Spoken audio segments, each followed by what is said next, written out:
Okay. Okay. Good afternoon. Pwede na ba, Chef? We'll start. Hello. Yes, you can start now. Okay. So, good afternoon to everyone and welcome to the Philippine Thyroid Association and Philippine Society of Maternal Fetal Medicine webinar in celebration of the International Thyroid Awareness Week with the theme Thyroid Issues, Mother and Baby. And for this afternoon, the topic is on the role of maternal thyroid status on pregnancy outcomes. We thank our sponsor, Merck and Telemedicine Network of the Philippines. For the house rules, this webinar is being recorded, so please, your microphones are muted by the organizers. You may type your questions and comments in the chat box or the question and answer box, and this will be answered later after the two lectures. The moderators will collate your questions and comments, then raise them to the lecturers during the 20-minute open forum at the end of both lectures. And we thank you in advance for your cooperation.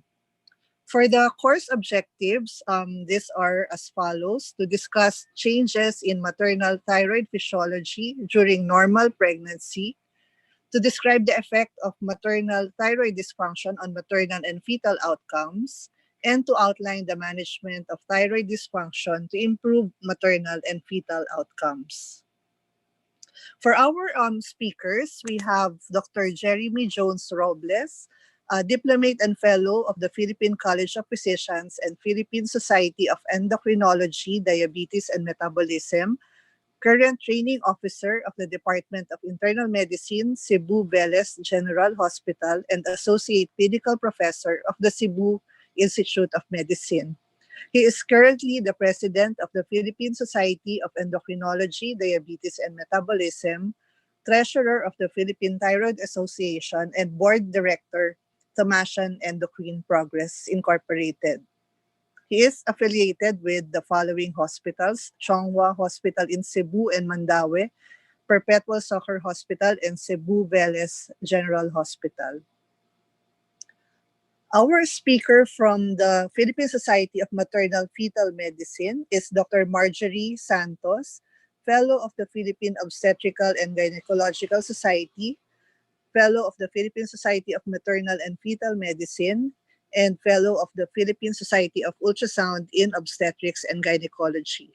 She is currently the president of the Philippine Society of Maternal and Fetal Medicine and head of the section of perinatology in MCU Hospital and De Los Santos Medical Center. Current hospital affiliations are as follows. Sorry. MCU, De Los Santos Medical Center, Rizal Medical Center, and Quezon City General Hospital. So with that, I think we can start with our first lecturer, Dr. Marjorie Santos.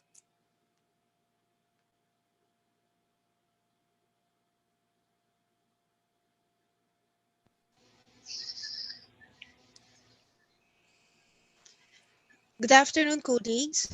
Before I begin, allow me to thank the organizers of this webinar, the Philippine Thyroid Association, headed by Dr. Nemi Nicodemus, for giving me the privilege to represent the Philippine Society of Maternal and Fetal Medicine in this scientific forum. My talk will focus on the changes in maternal thyroid physiology during normal pregnancy. These are the learning objectives for this afternoon. Before discussing maternal adaptations in pregnancy concerning the thyroid, let me give you a brief review on normal thyroid physiology. The following are the biological functions of the thyroid gland.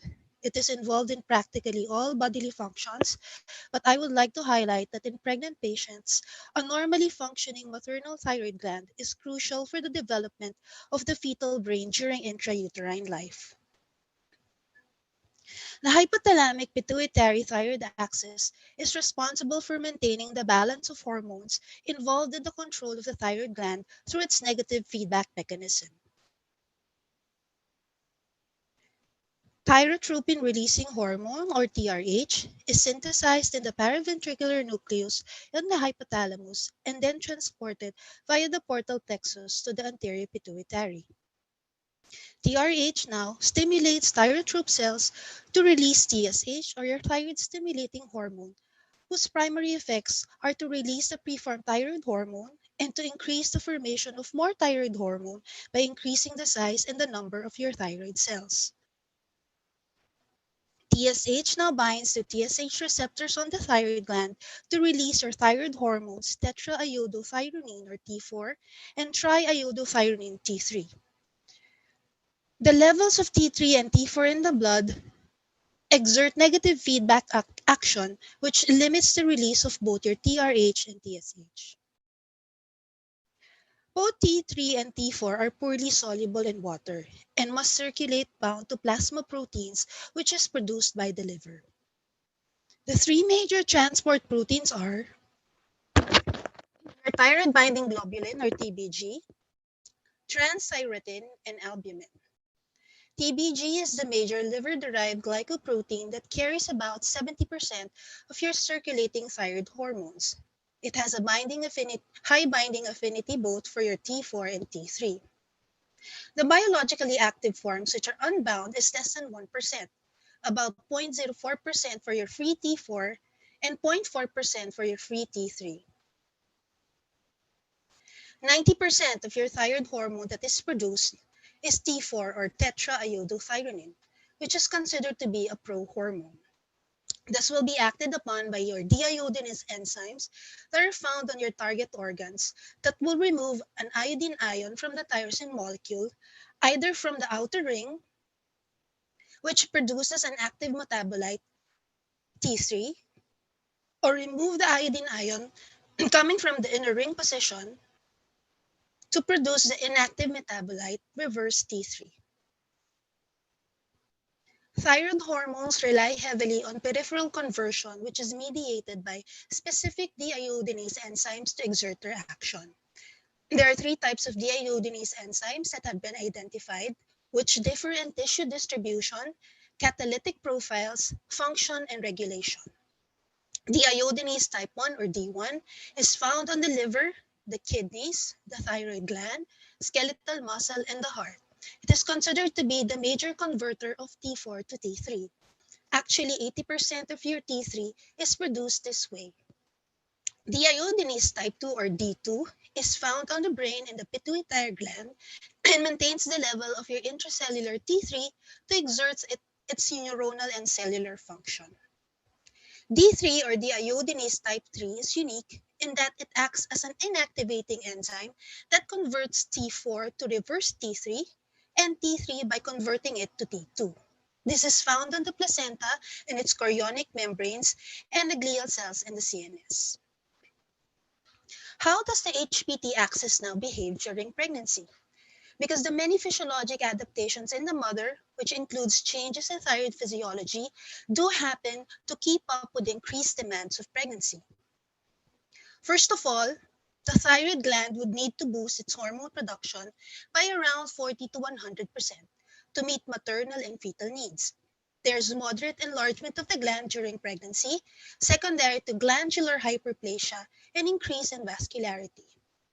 The mean thyroid volume is about 12 ml in the first trimester, which increases to about 15 ml at term. However, normal pregnancy does not typically cause significant thyromegaly, and any goiter or enlargement warrants an evaluation. The first hormonal change that is seen during pregnancy is an increase in the levels of your HCG in the first trimester. HCG has two subunits, an alpha and a beta subunit. Now, the alpha subunits of both your HCG and TSH are identical, which renders your HCG mildly thyrotropic and can cause thyroid stimulation by binding to TSH receptors on the thyroid. An increase in thyroid hormone production follows, which then results in a decrease in your TSH secretion through negative feedback regulation. This graph shows you the changes in the levels of your TSH, thyroid hormones, HCG, and TBG levels all throughout gestation in a normal pregnancy. The increase in HCG causes a reflex decrease in your TSH levels in the first trimester, but as the HCG levels decline in the second and third trimesters, the TSH levels will begin to rise. It is therefore important to use gestational or trimester-specific reference ranges because in some pregnancies, the TSH may fall to less than 0.1 milli-IU per liter. This can lead to a false diagnosis of hyperthyroidism. These are the trimester-specific ranges for your TSH, and please note that the lower limit of TSH in non-pregnant women is 0.4 milli-IU per liter, while in the first trimester of pregnancy, it goes down to 0.1 milli-IU per liter. The next maternal adaptation is seen in the increasing levels of your TBG or thyroid binding globulin, which is a principal carrier protein of your thyroid hormone. Estrogen not only stimulates hepatic synthesis of TBG, but also increases the half-life of TBG from 15 minutes to 3 days. The increase in TBG causes an increase in the bound forms of your T4 and T3 levels. This also causes a slight decrease in the free thyroid hormone levels, which results in the stimulation of your TSH secretion and the production of more thyroid hormones. Ultimately, this leads to decreased TSH production through negative feedback regulation. TBG rises almost twofold, and the levels remain elevated throughout gestation, and this is accompanied by concomitant rise in the bound forms of your T4 and T3 levels, and also accompanied by a slight decrease in the unbound forms of your thyroid hormones.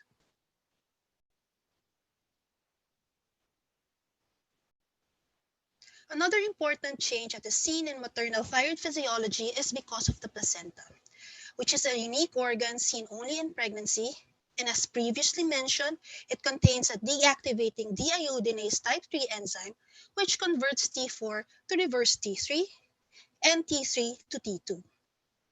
This peripheral degradation of your thyroid hormone protects the fetus from excessive levels of thyroid hormones in the fetal circulation, since T4 can readily pass through the placenta, and as a result of this degradation, low levels of your thyroid hormone stimulates the HPT axis again to increase its thyroid hormone production, and the thyroid hormone levels that are increased will cause decreased TSH production, again via negative feedback mechanism. Finally, the other factors that influence thyroid function during pregnancy involves the higher iodine requirements of pregnant women. Iodine is required for the synthesis of your thyroid hormones. However, the increase in renal iodine clearance and the increase in placental iodine transfer to the fetus may affect the availability of iodine for thyroid hormone production. Therefore, in women with low iodine stores, the thyroid hormone may compensate by enlarging to increase its production of thyroid hormones. But in women with adequate iodine supply, it stimulates again the HPT axis to increase thyroid hormone production, and again, negative feedback mechanisms come into play to maintain a maternal euthyroid state. How does the fetal compartment now come into play in maternal thyroid physiology? It has been established that earlier that iodine requirements during pregnancy increases, and this is partly because of the increased demands of the fetus for iodine as well. The fetal thyroid will begin to concentrate iodine in the first 12 weeks of pregnancy in preparation for the synthesis and secretion of thyroid hormone from the fetal thyroid gland beginning at 16 to 20 weeks. The fetus therefore relies on the mother for its supply of thyroid hormones, particularly T4, which readily crosses the placenta. T4, when it enters the brain, is acted upon by type 2 deiodinase enzyme so that T3 can carry out its neuronal and intracellular functions. While the excess T4 becomes degraded in the placenta by type 3 deiodinase to protect the fetus from excess thyroid hormone levels. And the iodine that is removed from the iodination process is then recycled back for either fetal storage or maternal use. As you can see, all the major changes that are seen in thyroid function during pregnancy, the high estrogen levels, it leads to increased TBG levels, the increasing HC levels in the first trimester, which has a mild thyrotropic effect on the thyroid, and modifications in the peripheral metabolism of thyroid hormone ultimately leads to the stimulation of your thyroid gland to produce more thyroid hormones, but the net effect of which is to reach a new equilibrium state to ensure maternal euthyroidism, which is achieved through negative feedback regulation. This table just summarizes the changes that are seen in thyroid physiology during pregnancy.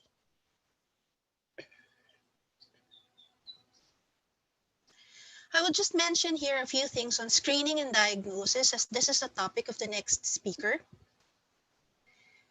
There's currently no consensus among the different international societies, including that of POGS, to universally screen pregnant women for thyroid dysfunction. However, targeted thyroid function testing must be done in women who are at risk for thyroid disease. The following are the criteria that is used as a basis to screen high-risk patients for thyroid dysfunction during pregnancy. It includes age of more than 30 years, if she has a personal history of thyroid dysfunction, prior head or neck irradiation, family history of thyroid dysfunction, if she presents with symptoms of thyroid dysfunction, if she obviously has goiter, if she has been tested before for TPO antibody positivity, autoimmunity, type 1 diabetes, she suffers from infertility, miscarriages, or preterm delivery.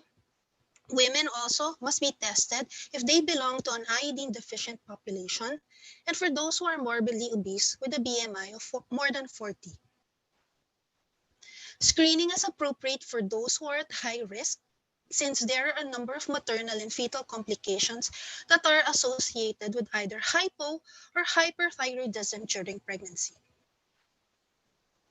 TSH has traditionally been recommended as the frontline screening test for thyroid dysfunction because relatively modest changes in the thyroid hormone levels are associated with profound excursions in your TSH levels. If the TSH turns out to be normal, your patient may not need any further testing. If the TSH levels are high, you would need to request for free T4 levels, and if the level is normal, your patient probably has subclinical hypothyroidism. If your free T4 levels are low, your patient probably has primary hypothyroidism.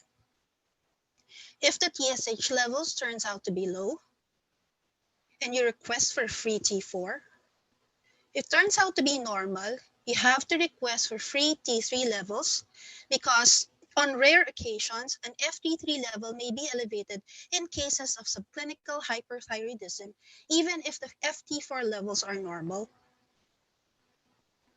If the FT3 is high, your patient is probably suffering from subclinical hyperthyroidism. If your FT4 levels are also high, your patient probably has primary hyperthyroidism. And similar to your TSH levels, trimester-specific ranges both for your free T4 and free T3 are also available and must also be used to interpret the results. So in summary, normal pregnancy is associated with significant changes in maternal thyroid physiology. Proper maternal thyroid function is essential to maintain pregnancy and also to maintain fetal neurological development. The demands of pregnancy on maternal thyroid are increased, and as a consequence of that, the maternal thyroid hormone production rises by at least 40 to 100%. Before the onset of fetal thyroid function, the fetus is completely dependent on maternal thyroid hormone levels to maintain its supply.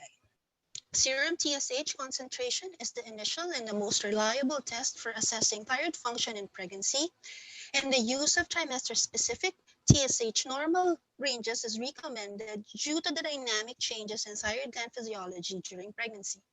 Universal screening for thyroid dysfunction is currently not recommended, but screening for high-risk pregnant women is advocated to prevent adverse and maternal and neonatal outcomes. Thank you. Thank you, Dr. Marjorie. We will have the questions later. And for our second lecturer, let's all welcome Dr. Jeremy Jones Robles.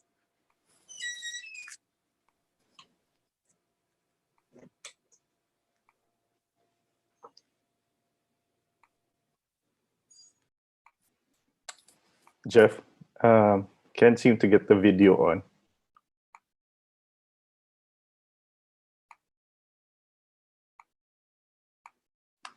Okay, good afternoon, everyone. Can you hear me? Yes, oh, it's okay na yan. Ah, sige, I'm trying to get the video on. Yun.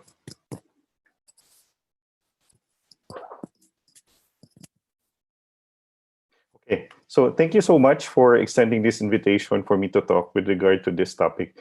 I think that among other things, this is a very important topic. And I'd like to thank the PTA as well as the Philippine Society for Maternal Fetal Medicine and Telemedicine Network for facilitating this particular talk. I'm going to talk about the role of maternal thyroid status in pregnancy outcome. I would like to thank Dr. Santos for giving a very good background for this topic. I think that both lectures are complementary, and I'm going to talk about more of the management of thyroid disease in pregnancy.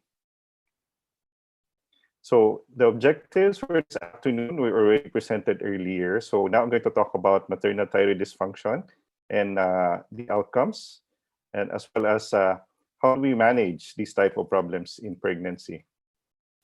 So earlier we talked about key hormones in pregnancy, and this includes your HCG, progesterone, estrogen, prolactin, relaxin, as well as oxytocin. But you have to remember that these are not the only hormones that are actually acting at the time of pregnancy. More importantly, the thyroid hormone is very significant in terms of development of the baby, but it has a key role also as far as the mother is concerned.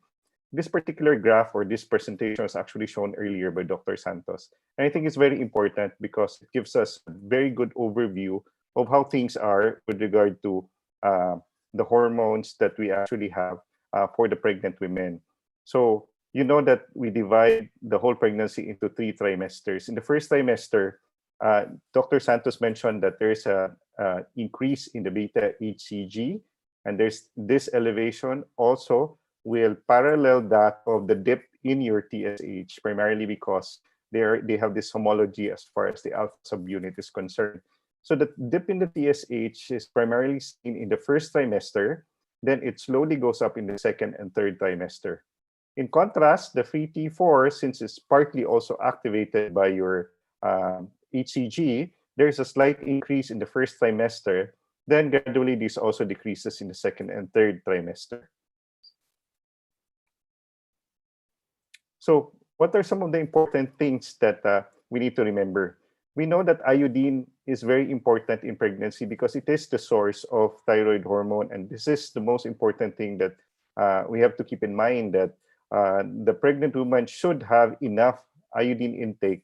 In fact, the target iodine is 250 micrograms per day from an initial of 150. So pregnant as well as lactating mothers should have this level of iodine intake per day.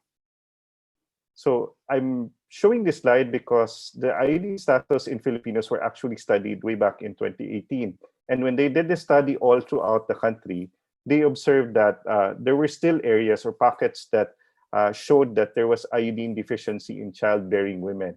And these areas are shown in this particular diagram. And you'll notice that Panay and Negros, as well as Zamboanga and some of the other southern provinces are still affected by moderate iodine deficiency. This is important because even if iodized salt has mitigated the effect of low iodine intake in a lot of our pregnant women, you have to keep in mind that as a component of pregnancy, as a source of your thyroid hormone, iodine nutrition is very important in the care of patients that are pregnant. So we talked about the placenta. The placenta does act as a conduit or an exchange unit. Okay, so it brings in nutrients as well as waste products. It also regulates the amount of thyroid hormone that goes into the fetus from the mother. And at the same time, it is also affected by the action of your thyroid hormones. So this afternoon, I'm going to talk about the spectrum of thyroid diseases in pregnancy. So it's a little bit complex, but I'll do my best to try to compress all the information that is available on this particular topic. So I'll divide the talk into two groups. We'll talk about hyperthyroidism with overt hyperthyroidism, subclinical hyperthyroidism, and those that are related to HCG hyperthyroidism. On the other side, we're going to talk about hypothyroidism, and we have overt hypothyroidism, subclinical hypothyroidism, then isolated hypothyroxemia, which seems to be one of the more controversial topics of thyroid disease in pregnancy. So this is perhaps one of the more important studies that was done in this particular decade. So this is the trimester-specific reference interval for thyroid function tests in pregnant Filipino women. This was done by Dr. Patal from the UPPGH, and it was published in the Journal of ASEAN Federation of Endocrine Societies. Why is this study important? It is important that in any population, there is a reference interval. And this reference interval is what we have now. So in the first trimester, the TSH typically in these subset of patients, they saw was a little bit lower than the values that we are used to. So it was 0.05 to 4.24 for the first trimester TSH. In the second trimester TSH, it went up a little bit, 0.13 to 3.95. And then in the third trimester, 0.2 to 3. The FT4 on all the three trimesters actually were lower than the usual values. No? So if you notice that there was a decrease in the FT4, particularly on the second and third trimesters. The FT3 was the same in the first two trimesters, but in the third trimesters, it already decreased. We're going to talk about this more in the later slides. So what do we have for maternal and fetal outcomes for pregnant and thyroid disease? I tried to look for information on this topic, and I was surprised to see so much information, and it's really quite difficult to compress all of them. But to begin the discussion of this part of the talk, you have to remember that maternal FT4 or maternal hormone, thyroid hormone, is the initial source in the first trimester. So it's barely from the fetal thyroid. So as you go into the second trimester, there is already this transition from the maternal thyroid hormone to the fetal production of the thyroid hormone. Eventually in the third, as the maternal thyroid hormone goes down, the fetal thyroid hormone also goes up.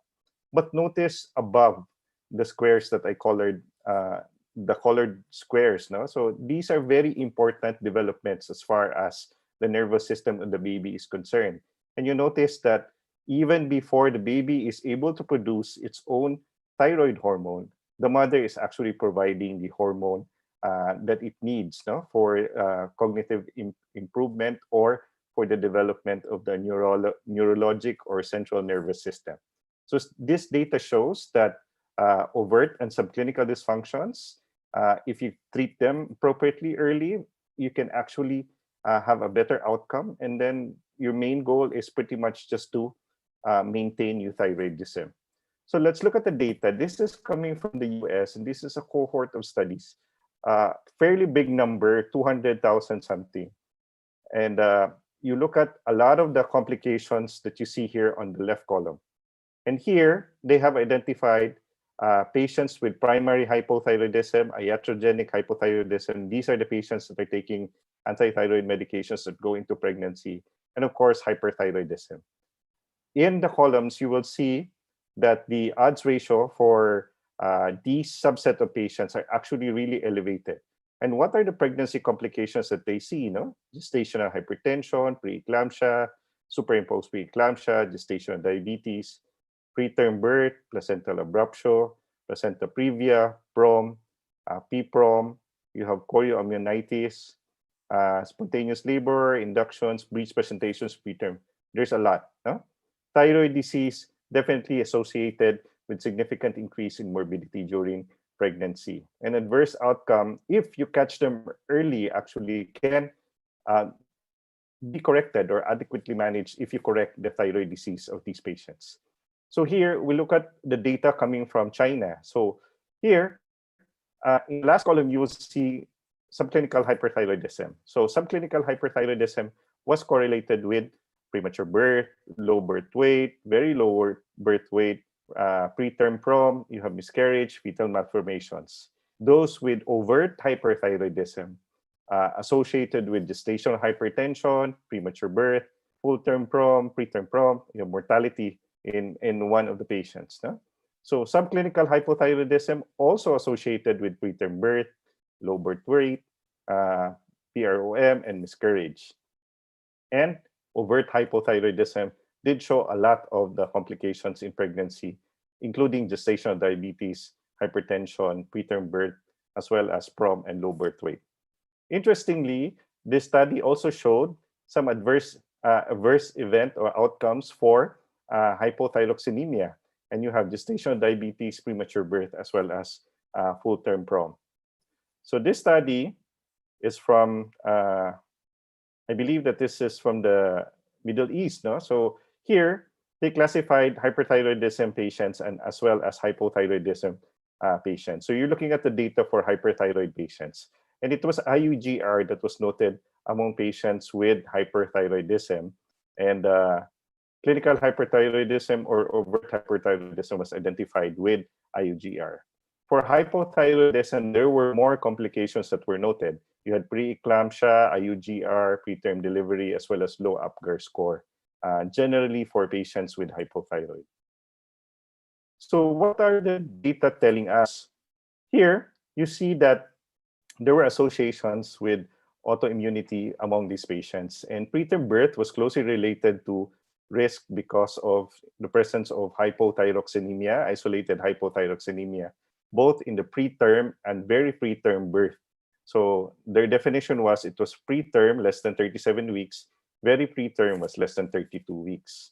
This was also correlated with the presence of TPO antibodies. And TPO antibodies, even if your FT4 was within normal range, was present, and it seemed to point that there was a correlation that was not favorable to the outcome of pregnancy.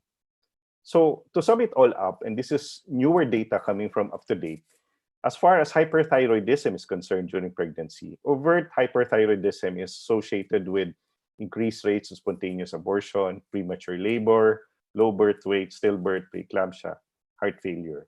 However, there were only very rare cases of thyroid storm precipitated by labor infection, preeclampsia, or even the CS. For subclinical hyperthyroidism, there were good and bad data, and therefore, we could not draw any conclusions from the information that was available. For those with free T4 in the upper normal range, there seems to be no adverse outcome. For hypothyroid patients, and we're talking about maternal and fetal outcomes here, overt hypothyroidism was the one that had the most problem. Preeclampsia, gestational hypertension, placental abruption, non-reassuring fetal heart rate. You have preterm delivery, low birth weight, increased rate of CS, postpartum hemorrhage, a lot. There's really a lot for overt hyperthyroidism, which points to the fact that you really need to treat these subset of patients. With subclinical hypothyroidism, there were still increased risk, particularly for severe preeclampsia, preterm delivery, placental abruption, neonatal respiratory distress syndrome, and even pregnancy loss. Okay, this was closely correlated with positivity to thyroid peroxidase antibodies, especially those with TSH that was very high, above 2.5, and those that exceeded 5 to 10. So cognitive impairment and even levothyroxine replacement showed mixed data whether or not these patients actually benefited or not. I think we need more data and more information to draw any conclusions as far as this topic is concerned.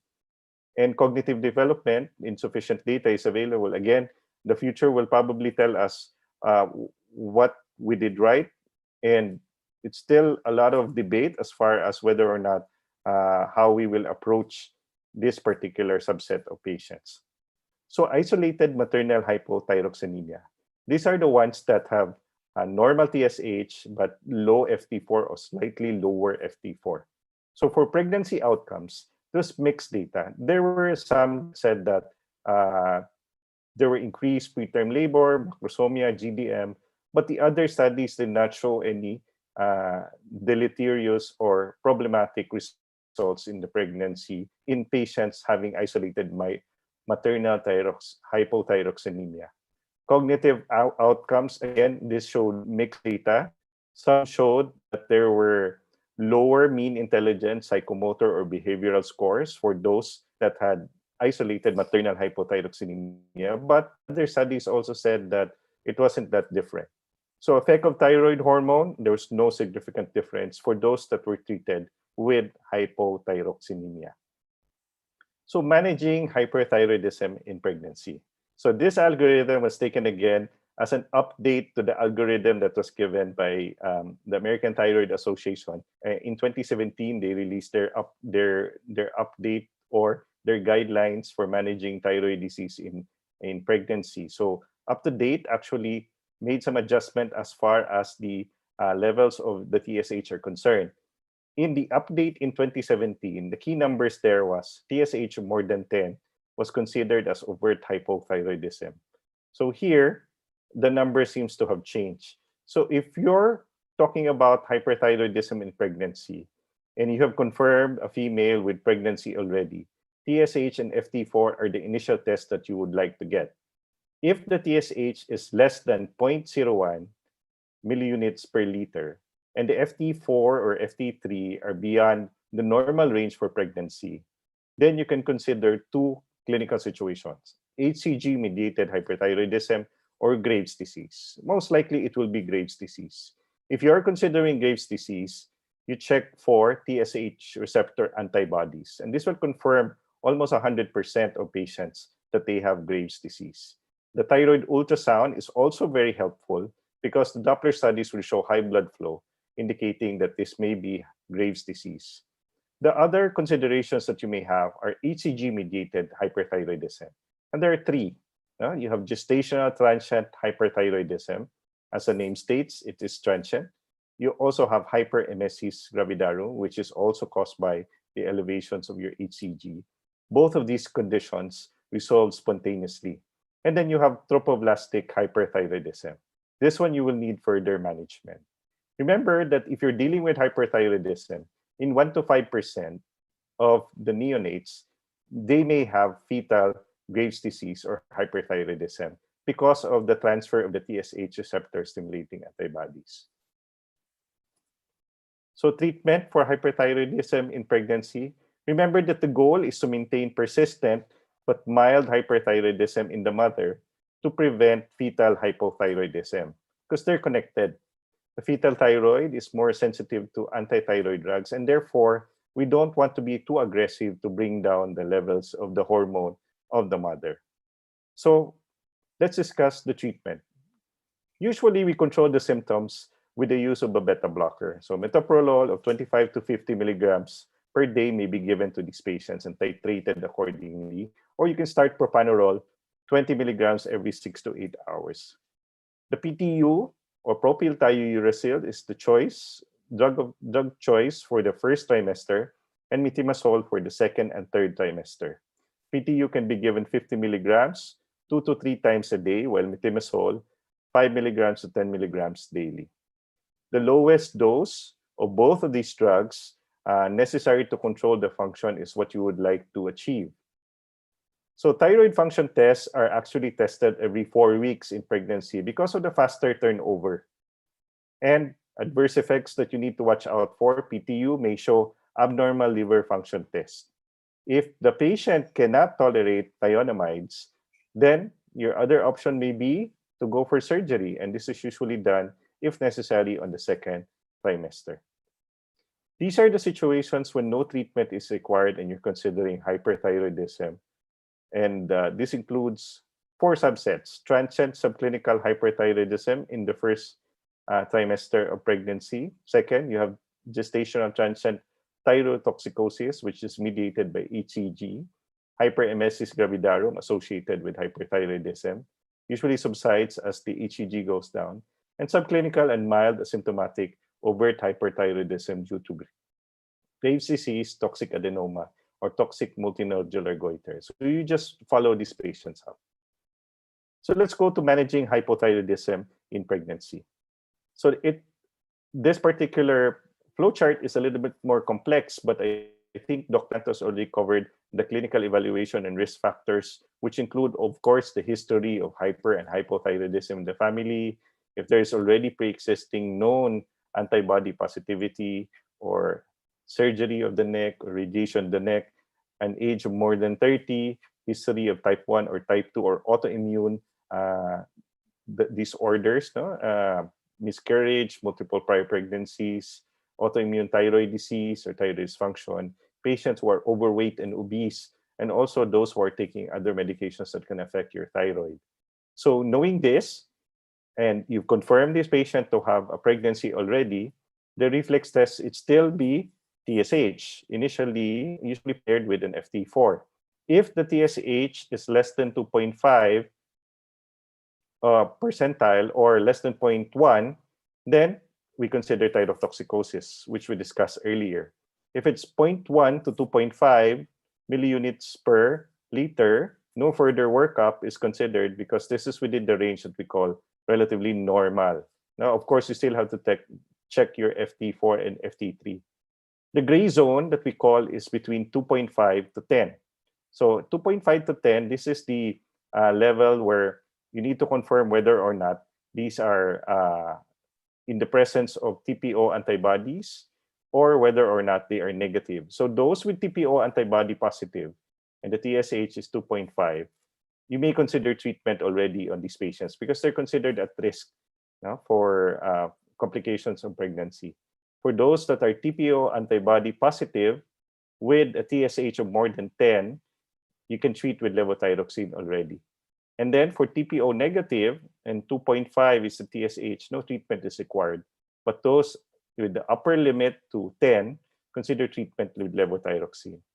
So I'll discuss further and I'll try to synthesize everything that I talk about this afternoon. So TSH of more than 10 is called overt hypothyroidism. Definitely you treat these type of patients. So as I mentioned, this is the algorithm from up to date, which is another update. If your TSH, remember in the previous diagram I showed to you, the TSH was cutoff was 10. Here it was 4. No, so integrating the presence of TPO, if you have a patient with a TSH between 2.6 to 4, and you check your anti-TPO and they're positive with a prior history of miscarriage, then you may have to start these patients already with levothyroxine at 50 micrograms per day. If there's no history of recurrent miscarriage or low-risk patients, some may opt to give levothyroxine 50 micrograms to those who prefer this intervention. So if antibodies are negative, euthyroid patient, treatment with levothyroxine may not be necessary. If you have an TSH of more than 4, previously 10, adjusted to more than 4, okay, and then your FT4 is low, then you can consider subclinical hypothyroidism. So you can start levothyroxine, but this time around at an intermediate dose of 1 microgram per kilo, so a lower dose.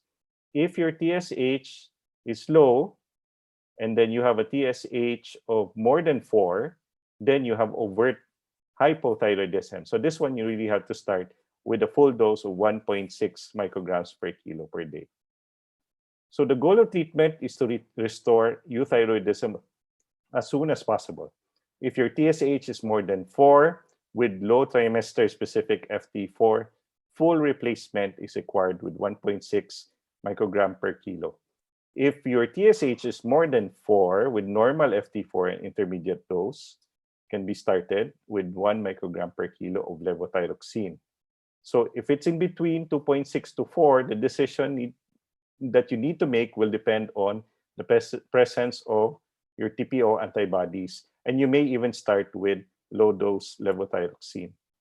Levothyroxine should be taken with an empty stomach, ideally an hour before, but patients, some of these patients can wait a full hour actually. No? So you maintain the TSH in the lower half of the trimester-specific range. A goal TSH of less than 2.5 is reasonable, and you titrate by giving 12 to 25 micrograms per day as needed. So here, the TSH, you can monitor this less often if the patient does not have any change in the dose. Okay, post-pregnancy, majority of the women who are started with a TSH of 2.5 to 4 don't really need to continue the levothyroxine treatment. But for overt hypothyroidism, you may have to treat. So usually these patients are actually referred back to your endocrinologist who make the decision whether or not this treatment is continued.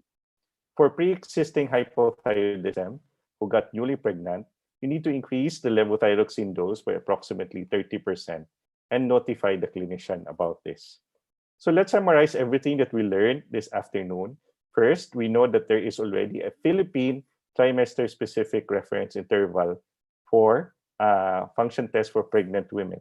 So this includes first, second, and third trimester values for your TSH, FT4, and FT3.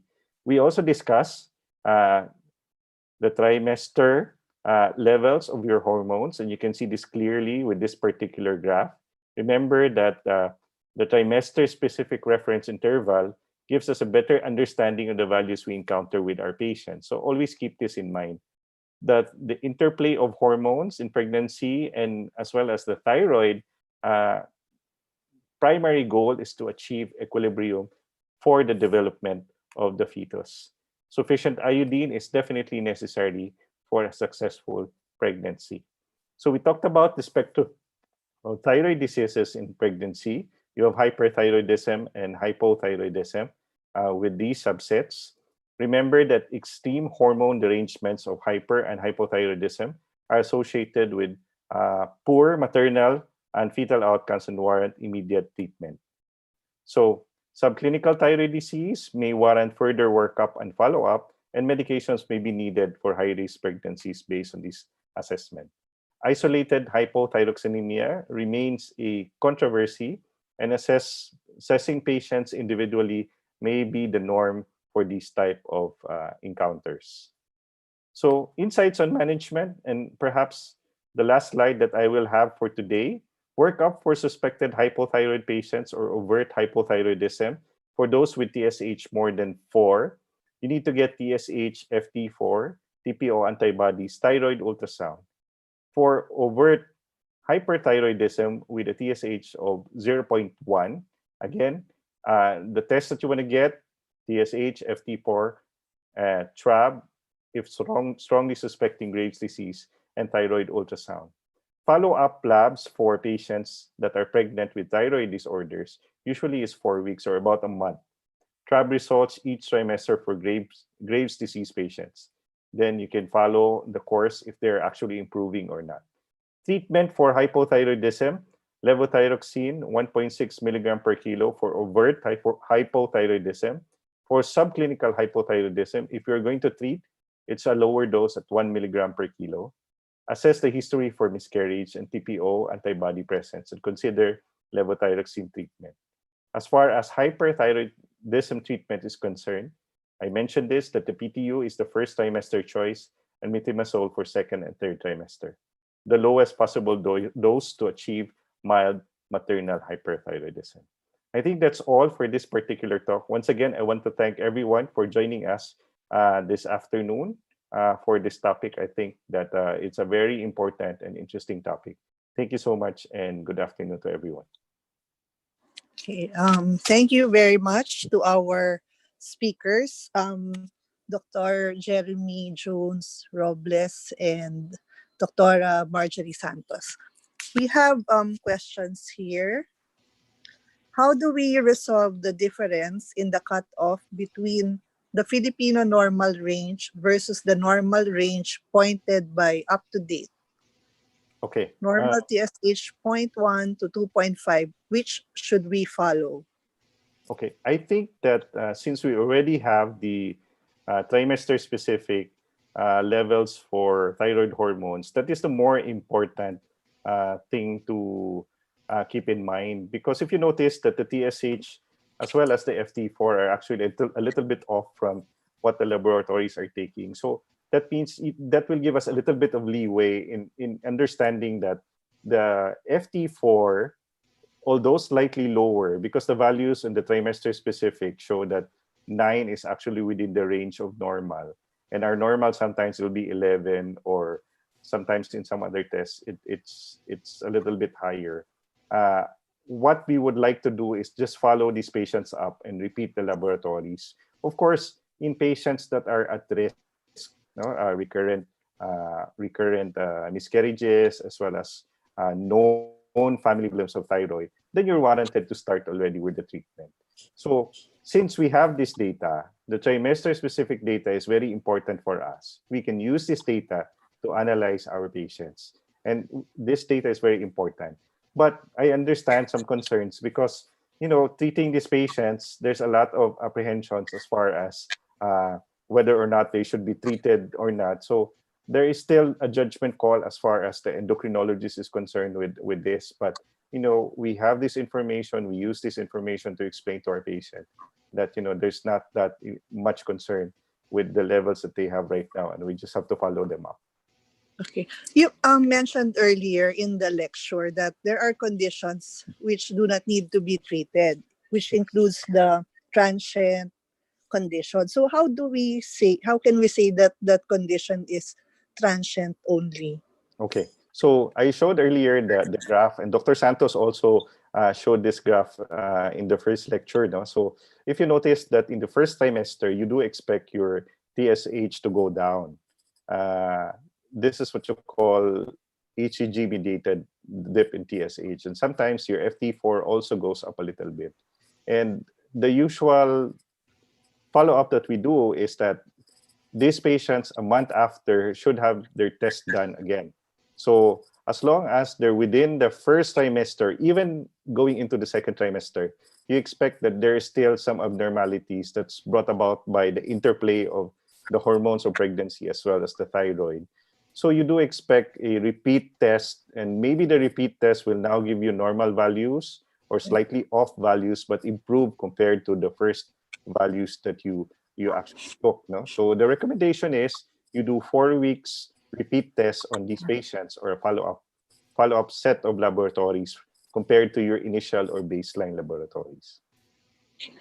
Okay, thank you for that. Another question for Dr. Remy. Sorry. What preconception TSH level would you suggest before giving the woman the go signal to conceive? So this one is prior to pregnancy. Yes. So normally, the values that I showed, the trimester specific, are for women that are pregnant. No, so for non-pregnant, the values are also different. But generally, we keep in mind that your TSH should be less than 2.5 or less than 2 for some already. Okay. In the algorithm indicating treatment with levothyroxine that is weight-based, what weight should we use? The pre-pregnancy weight or the present weight of the newly diagnosed hypothyroid patient? Ideally, it should be the pre-pregnancy weight. But remember that it's going to matter a little bit. But in general, we are able to make adjustments because 4 weeks after the initial evaluation, when you started already the levothyroxine treatment for these patients, you're able to make that adjustment already because the repeat labs will give you an idea already whether or not the dose that you gave was appropriate or adequate for this patient. Okay. And then another question, for patients with hypothyroidism prior to conception or during the first trimester, would it be recommended, I think this was discussed in the lecture, would it be recommended to increase iodine intake as to compensate for physiological needs of both the mother and the fetus? Maybe we can hear from Yes. Dr. Santos. I read in the chat box that she was asking whether there's an vitamin preparation that already contains the recommended levels of iodine to take. So most of the vitamins only contain around 100 to 120 micrograms of iodine. And we have to also consider the fact that most of the foods that we eat are already fortified with iodine. So that was the goal of putting iodine and the salt that we use for cooking. So we cannot be taking too much of iodine because it also has some certain effects. So if you have too much iodine, you're prone to getting thyroiditis, and you're prone to making more thyroid hormones because you have excess of iodine in your body. So in a way, it's really not also good to give them more than they need to. You have to consider also that they can get iodine from other sources apart from the multivitamin preparation that they would take on a daily basis. Okay, thank you, Dr. And regarding anti-thyroid drugs in pregnancy, is there evidence regarding safety from developing adverse reactions when shifting PTU to methimazole? Okay, I think I will answer that question. As far as there's adverse reactions as far as PTU is concerned, and we're talking about the liver. As far as methimazole is concerned, um I remember there's this reaction with fetuses. It's called aplasia cutis. This is seen as um, it's a depression in the fontanelle of the baby, and that there's no complete closure that's related with intake of methimazole.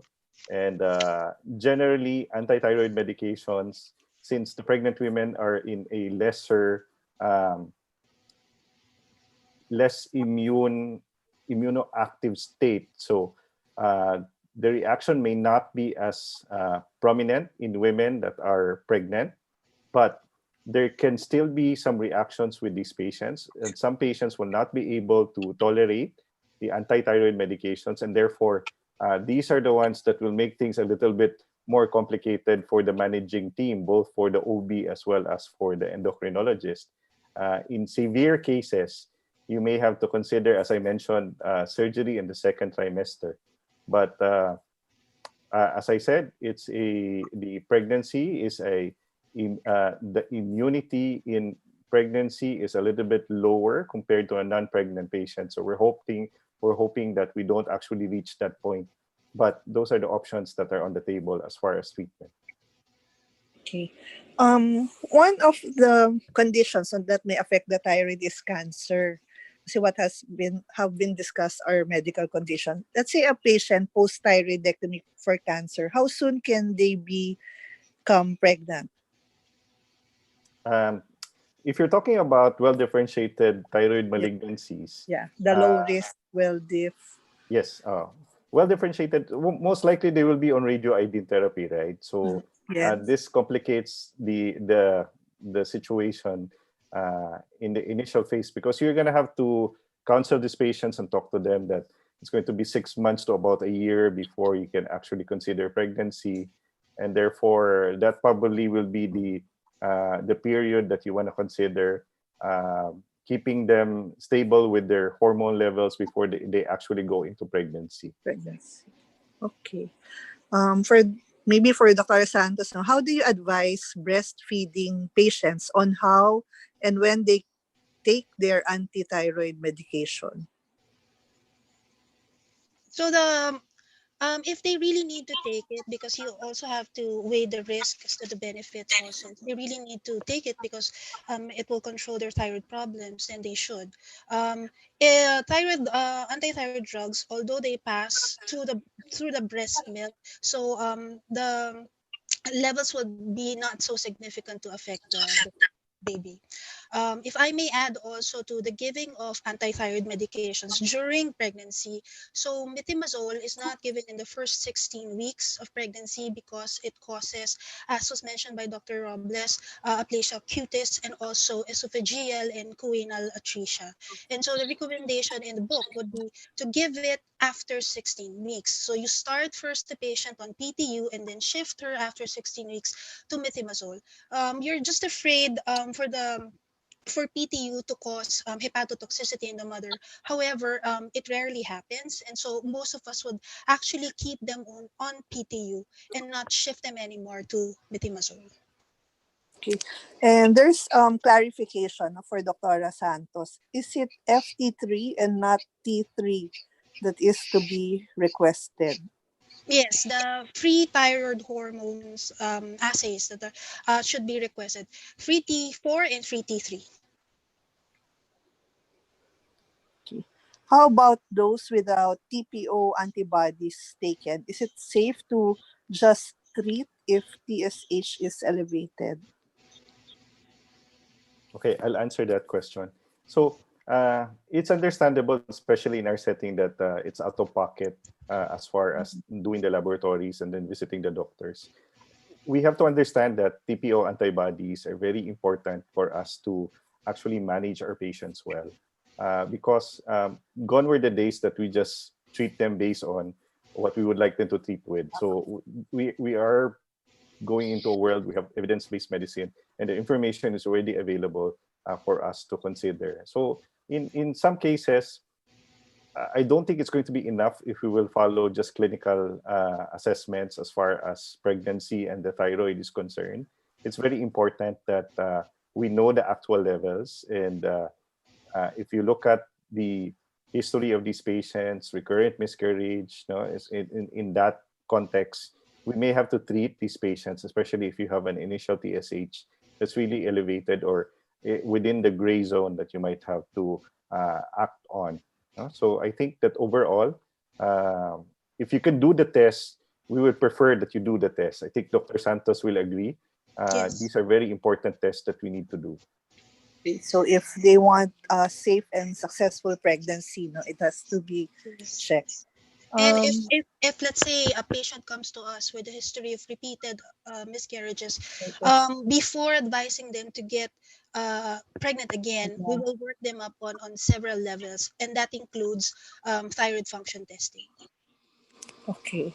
So I guess those are the questions. No? And one more question: would the uncorrected maternal thyroid problems cause any permanent effects on the fetus if uncorrected? Would there be Particularly permanent? maybe for those with Graves' hyperthyroidism, because that in itself can cause IUGR, preeclampsia, so in the patient, and preterm birth. But having said that too, so in patients, let's say, or for being treated already for their condition, we try to monitor them in terms of requesting for antenatal surveillance tests. So for preeclampsia and IUGR, we can request for Doppler velocimetry to monitor the growth of the baby. For preterm birth, we can request for cervical length screening, and then try to see and anticipate this complication so that we can do something about it earlier on and not wait for the full effects of those complications to really set in, because by then another complication would be for the fetus would be fetal goiter. So when we do our congenital anomaly scan and we know that the patient has a problem with their thyroid, it's routine for us to really check if there's enlargement of the thyroid gland of the fetus. There's a follow-up question regarding the TPO. Where can they send patients for the TPO antibody test? Is this available in most centers? Yes, I would think that if you're in big cities, TPO antibodies is actually available. The problem is if you are practicing outside of the big cities, it might not be available, and especially the situation now that access to healthcare is a little bit um, uh, in a difficult situation because of the ECQ. Uh, Overall, it should be available in major centers. Major hospitals should already have it at this point. If you don't have it, we'll follow the algorithm. I think it's very clear that the history of the patients will give you a hint, and then you do follow up on these patients, and your baseline as well as your new test will give you an idea of what direction you're actually going on, whether or not you're treating with adequate levels of your hormones. Okay. And there's one more pahabol na question. Good afternoon, doctors. I understand that some guidelines advocate treatment of subclinical hypothyroidism in women planning pregnancy. What is your opinion regarding non-pregnant patients found to have subclinical hypothyroidism but are also desiring pregnancy? Do we treat them right away or suggest to repeat thyroid function test once confirmed to be pregnant? Okay. So subclinical, hindi pa siya siguro not planning to get pregnant, treated right away or whenever she is already decided to become pregnant? The Time. situation, uh, the situation when you're not pregnant to when you're pregnant is also very different, and the workup may also be necessary for these type of patients. Again, your TPO antibody is very important because it seems to be one of the determinants of how the course of your thyroid disease will be. So at the point that this patient is not yet pregnant, you want to do a further workup to find out whether or not you are dealing with something that's long term rather than short term. There are other possibilities also. You want to review the history of the patient and the medications being taken.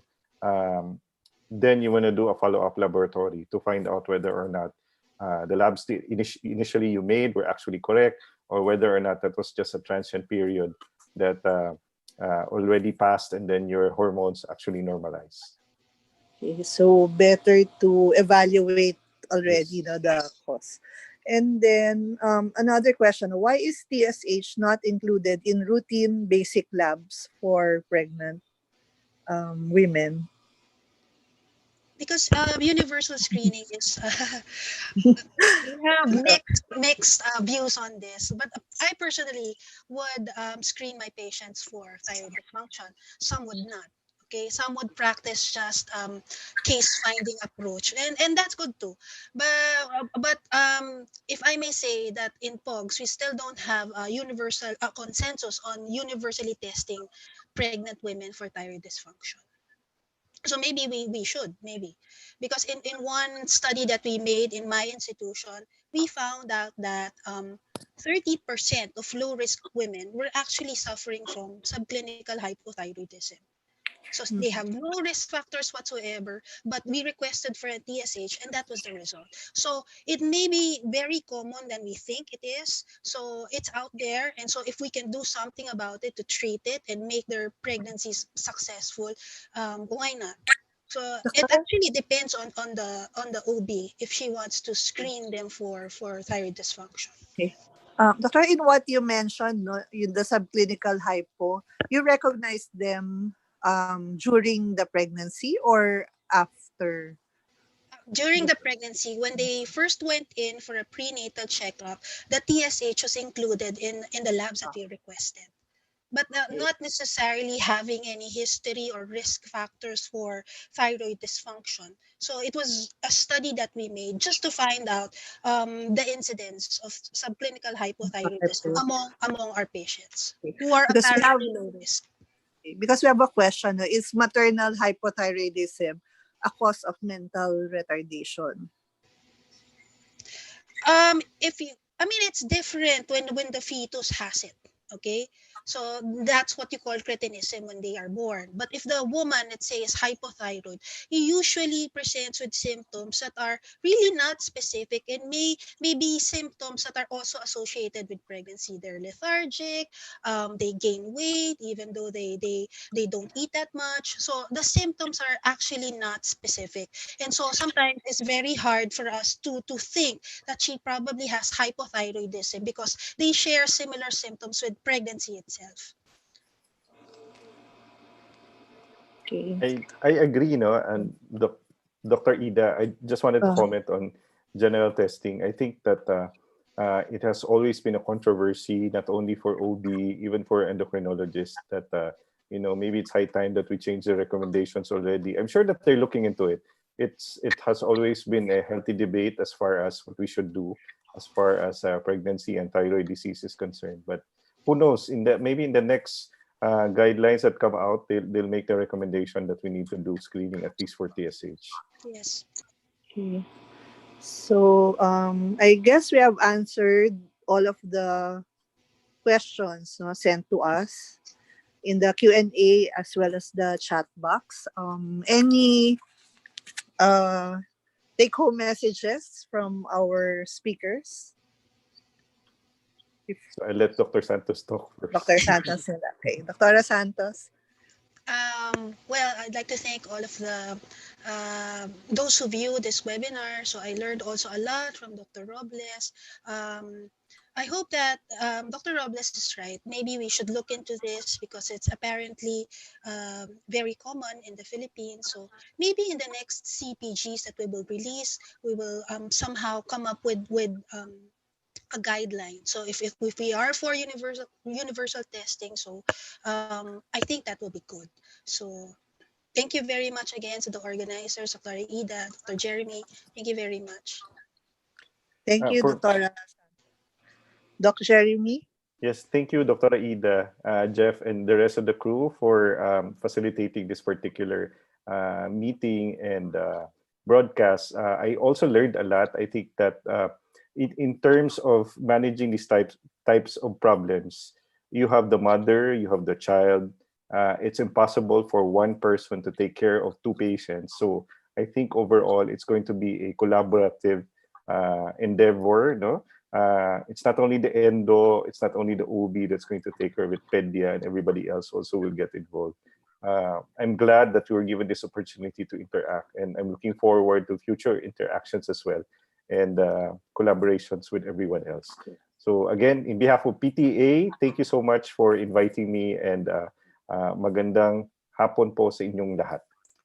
Okay, before we formally close, we would like to invite you on May 29, 4 to 5 p.m. We will have the last of the series of lectures. And this time, it is about short and long-term effects of thyroid dysfunction in the newborn. And again, I'm Dr. Aida Lim. I'm a general surgeon, and I'm humbled to be part of this group. Thank you very much for joining our webinar. Thank you to our speakers, Dr. Santos and Dr. Robles. Thank you to Telemedicine, Merck, and to the two organizations, the Philippine Society of Maternal and Fetal Medicine and the Philippine Thyroid Association. Have a good day to everyone. Thank you.